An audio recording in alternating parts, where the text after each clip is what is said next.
오가는 교통 이슈를 짚어봅니다. 위클리 교통 이슈 김경배 교통 전문위원과 함께합니다. 안녕하세요. 네, 안녕하십니까. 오늘은 어떤 소식 전해주실 건가요? 그동안 쌍방과실이 적용되어 왔던 무리한 추월과 또 끼어들기 사고가 현실적 과실 비율 인증 기준으로 개선이 되면서요. 가해자의 일반 과실로 바뀌고요. 네. 세 차례나 음주운전으로 해임된 부장검사가 징역형에는 불복 항소했지만요. 오늘 25일 개정되는 도로등법에서는 혈중 알코올 농도 0.03에서 0.05도 형사 처벌 대상이 되고요. 네. 공무원들은 음주도 월급도 깎이고 사망사고는 퇴실된다는 소식 준비해봤습니다. 네. 먼저 위험하고 무리한 칼치기 이 추월 피해자에게 뒷차인데도 불구하고요. 일부 책임까지 지우는 불합리성이라고 표현할게요. 이제는 좀 달라지게 되나요? 네, 말씀처럼 사고 처리에만 급급해왔던 과실상계 기준점이 달라집니다. 네. 따라서 엊그제인 30일부터 피해자가 예측이나 회피가 불가했던 자동차 사고라면 가해자에게 일반 과실을 적용한 사례도 늘게 되는데요. 한마디로 위험 운전자 책임 100%가 되는 이런 쌍방과실로 몰아갔던 자동차 사고 과실 비율 산정이 이젠 점차 정상화돼 간다 이런 의미인 것 같습니다. 네. 피할 수 없는 자동차 사고인데도 손해보험사들은 너무 오랜 시간 일방 적용 관행을 탈피 못했는데요.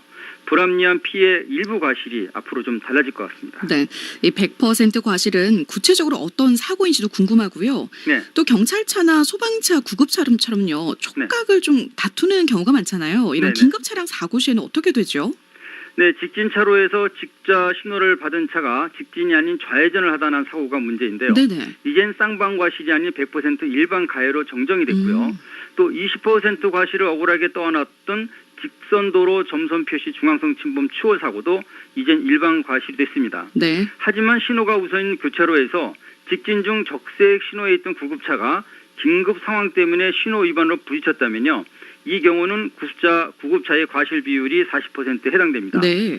개정된 소방기본법 또 도로교통법과 법원 판례를 반영하면서 과실 비율 20개 항을 신설하고 7개를 변경했는데요.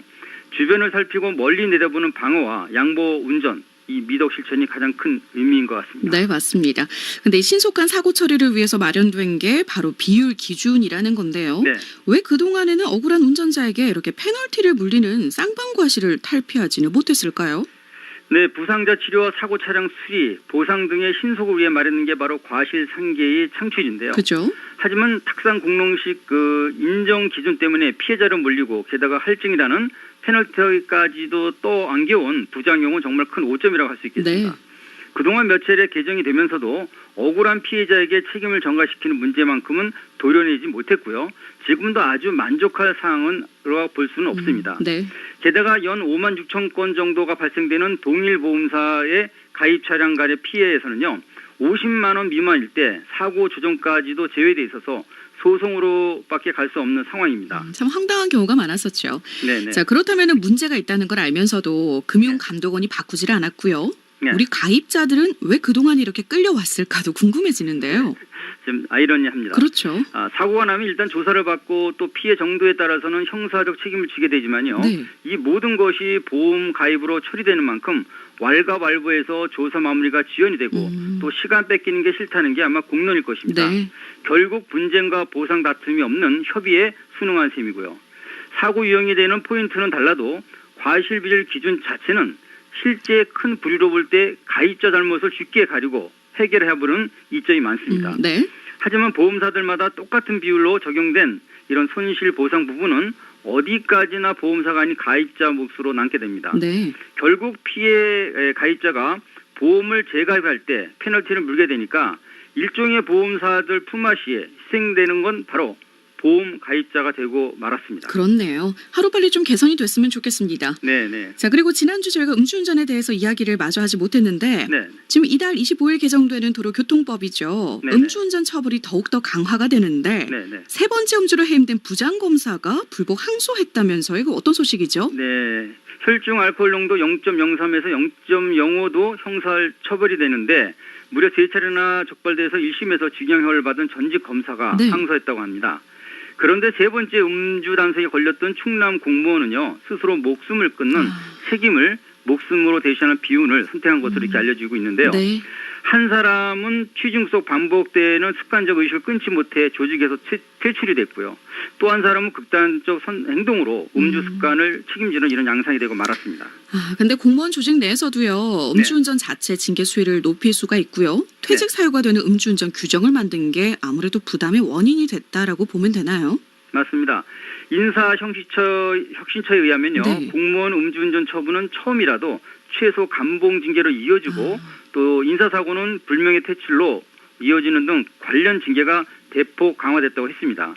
그리고 도로법 면허 취소 기준인 혈중 알코올 농도 0.08 이상을 한 단계 더 높은 수위로 올리는 등 이런 징계 양정 기준을 1단계씩 상향했다고 발표를 했는데요. 네. 물적 인적 피해는 최소 정직 처분이 되고요. 사망사고는 공직 배제를 뜻하는 파면과 또는 해임 처분되는 공무원 징계령 시행규칙 개정안을 입법 예고했습니다. 네, 무엇보다 음주운전을 하지 않는 게 가장 중요하죠.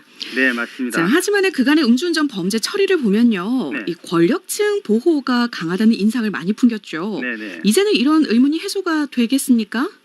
네, 개정안이 공포된 만큼 사법기관이라고 해서 봐주기는 곤란하지 않을까 싶은데요. 네. 기대되는 건 최초 음주운전에 대한 최소 감봉징계 수위의 시발점입니다. 혈중 알코올 농도가 0.064로 적발됐을 때 견책 처분은 최소 감봉 이상, 네. 그리고 0.081%는 1월 감봉에서 정직 이상으로 격상되기 때문에 재범률이 높은 음주운전 특성을 고려한 처분이 아닌가 싶은데요. 창원시가 목요일 마산 중부경찰서와 함께 경남대 남부터미널 정류소 일대에서 관내 시내버스 운수 종사자를 대상으로 음주운전 합동 단속을 실시한 것도 바로 이런 경종을 울리는 거라고 생각이 됩니다. 네, 맞아요. 음주운전 네. 자체 징계 수위가 중요한 게 아니라 모두의 생명을 맞습니다. 앗아갈 수 있기 때문에 음주운전은 절대 안 된다는 거 다시 한 번 더 말씀을 드려봅니다. 네, 근데 이게 습관적이기 때문에 그쵸? 취중에 그 무의식 중에 자기가 집을 찾아갔듯이 네. 아마 그런 문제가 가장 심각하게 대두되는 것 같습니다. 어쩌면 좋겠습니까? 의식을 바꾸는 게 가장 중요하겠죠. 맞습니다. 오늘 말씀도 잘 들었습니다. 네, 고맙습니다. 네. 지금까지 김경배 교통전문위원과 함께했습니다.